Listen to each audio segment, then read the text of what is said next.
How many have you forgiven today? Chapter 8. Hangovers are never easy.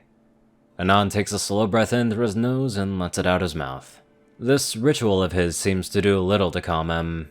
He deals with this stuff on a daily basis, but with how shitty his day has been going, not to mention this hangover, he finds his last nerve being pulled. He honestly doesn't know why he's doing this, but it's already too late to stop now. There is no way I'm selling my candy for any lower than the marked price. The price has always been the same since day one. We here at Anon Shop make sure that the candy we produce is of the highest quality, and when compared to our competitors, at a fraction of the cost. Selling it any lower would be nothing less than an insult to myself and the ponies that work for me. Anon can't even count how many times he said this before. Again, it's a daily thing, but the hangover is making him sound far more irritated than usual. He would like to crawl into bed and sleep it off, but a job's a job. And he's not going to put a harder workload on Lyra and Bonbon because of his night of debauchery. If only his brain didn't feel like it had a heartbeat, then he'd be doing fine right now. There is no way that I'd pay this outlandish amount for candy! That's the last straw. He's heard a lot from these ponies, but he's not going to sit here and just take this shit. Not while he feels as horrible as he does right now. Outlandish! He shouts, catching the mare off from the volume change. How much of a cheapskate are you that you can't pay 2 bits for a bag of chocolate? The mare looks offended. Oh, how dare you! How dare I? How dare you come into my shop and try to weasel your way into getting a lower price, which I might add, is practically dirt cheap. Anon? Lyra tries to grab his attention. 1 second, Lyra. Anon says calmly, never losing eye contact with the mare in front of him. I swear you posh candlelight types are the most stingy, cheap, and annoying ponies on this planet. Hell, the only reason I'm even here is because it's easier to visit the princesses. The mare is frozen in place, unsure how to answer. She doesn't know how to respond to Anon's hostility. Lyra kinda feels bad for the mare. This isn't uncommon for the shop. Lyra's seen more than a few new customers come in and try to bargain with Anon over the price. While she will admit that he seems far more irritated than previous times as it happened, what he says is true. The price for his candy is the lowest here in Canterlot. Many of the other stores have prices that nearly triple his. Though he won't admit it, Lyra knows that he makes the price low so fools can come into the shop without worrying over how much his candy costs. Not to mention that he makes every pony that cooks or touches the product wash their hooves every few minutes to ensure cleanliness. Still, Anon shouldn't have to do this, seeing as she's here to help. Anon?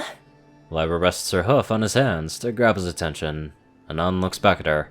Why don't you take a few minutes to cool off? Anon can see that all the ponies in the store are looking his way. Lyra's right, this hangover is making him far more irritated than usual. He needs to get a grip. Perhaps some fresh air will do him some good. Yeah, I think I'll do that. As Anon walks away, he can hear the pony he yelled at before letting out a snort.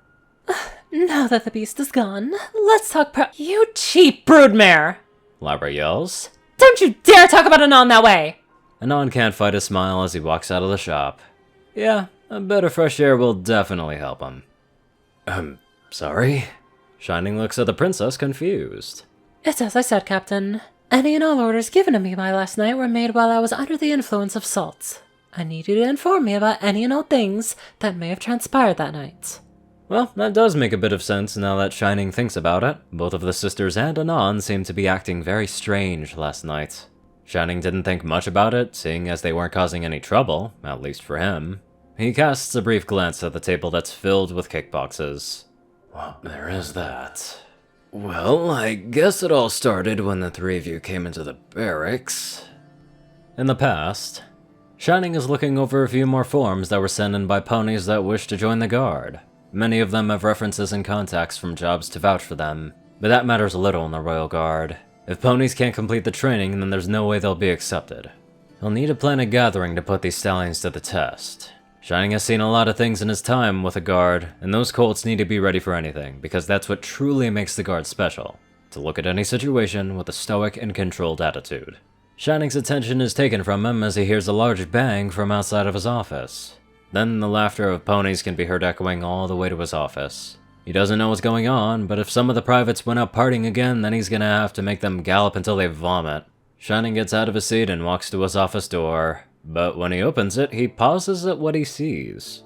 I think we went the wrong way, Anon says to Luna. I think you're right. Princess Luna? Anon? It seems they're not alone either. Princess Celestia? Shining notices that Celestia also comes in, walking into the barracks a few moments after Anon and Luna. Anon takes notice of Shining and stumbles over to him. He's always been curious about something. Shining can already smell the alcohol on Anon, it's practically filling the room. Do humans even get drunk? Well, it seems like it. Anon kneels down, swaying as he does so. He then grabs Shining's chest plate and pulls him so close they're face to face. Tell me something. Anon slurs. Your name. How did you get your name? Shining is thoroughly confused. However, he's dealt with drunks before. It's best to play their games if they aren't acting violent. My parents named me Shining Armor. He answers honestly.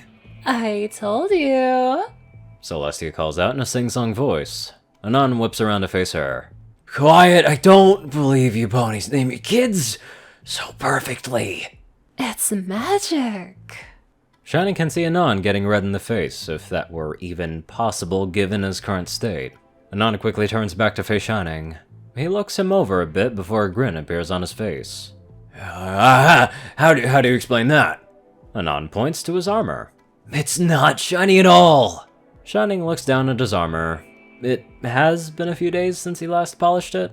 Just admit it's magic. Never! Anon stands back up and walks up to Celestia. Why is he a guard and not a janitor that cleans armor? Anon. Shining watches as Luna stands onto her back hooves and wraps her forehooves around Anon's waist. Are the princesses also drunk? He shakes that thought away. In all the years being here, Shining's never seen either sister get drunk. Well, at least Celestia doesn't look drunk. Luna, on the other half, looks to be just as trashed as Anon. Let's forget about this and do something fun. Luna suggests. Anon shakes his head as if trying to focus. What should we do? I want to go to the Coliseum. Let us battle like the good old days. Anon nods. Sure, sounds fun. I don't think that's a good idea, sister. Celestia speaks up. Come on, Tia, we ride. Luna lets go of Anon and slips under his leg so that he's seated on her back. The both of them run off before Celestia could even respond. She looks back over to Shining and walks up to him with her usual grace. Shining Armor, should ponies come to morning court, they must bring a cake with them. Princess. That's an order, Captain. Okay. This night is getting weirder by the minute. Without another word, Princess Celestia leaves in a mad dash. Maybe this has something to do with Anon. Well, it doesn't really matter. He needs to figure out how to inform every pony about the new rule from morning court before tomorrow. He lets out a sigh. This is going to be a long night. In the present... That's all you know? Celestia asks, and Shining nods. After that, the three of you left. Celestia gives a thoughtful nod. So what happened after that? It's pointless for her mind to dwell on something that she cannot know. Well, thank you for the time to speak with me, Captain. Return to your duties, and please inform every pony that bringing a cake is no longer required for morning courts. He gives a nod. Very well. Celestia watches Shining leave her court. No matter how hard she tries to rack her brain, she can't find any memories of last night. She can only hope that this is as far as their shenanigans went. She magics over one of the boxes of cake. At least this will help her make her feel better. Anon is walking down the streets of Cantala trying to clear his thoughts. He wished this place had some kind of hangover magic, but that sadly isn't a thing in either world. At least the fresh air is making him feel better. He looks at all the shops, peering through the windows to see what each owner has for sale. There are many things for sale in Canterlot. If you look hard enough, you can pretty much find anything. Anon remembers the one time that he walked into a pony sex shop. That was something that he could have lived for the rest of his life not knowing. Anon turns away from some of the jewelry stores, but feels something poking his leg. That's odd. Anon reaches inside of his pocket and feels his hand graze something. With his curiosity growing, he gently grasps whatever it is and pulls it out. Why does he have a yellow feather in his pants? It's not just any run-of-the-mill feather either, it looks pretty large. Not celestial large, but rather large. Anon can only sit there and look at the feather in thought. Where did it come from?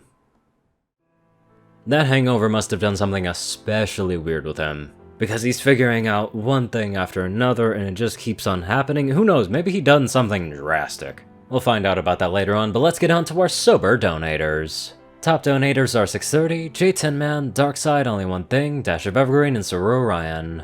Rayden, Narwhals, Blackmoonheart, Pastel Skies, Austin Rolan, Stu Hex, Swordbrother and Mordred, Omicron Library, Will, Chris, Twinkie, Hazaza, Riot Soul, Iron Sky, Badass Waffle, and many more super duper wonderful people. Thank you all so much for watching this video, and live life to the fullest.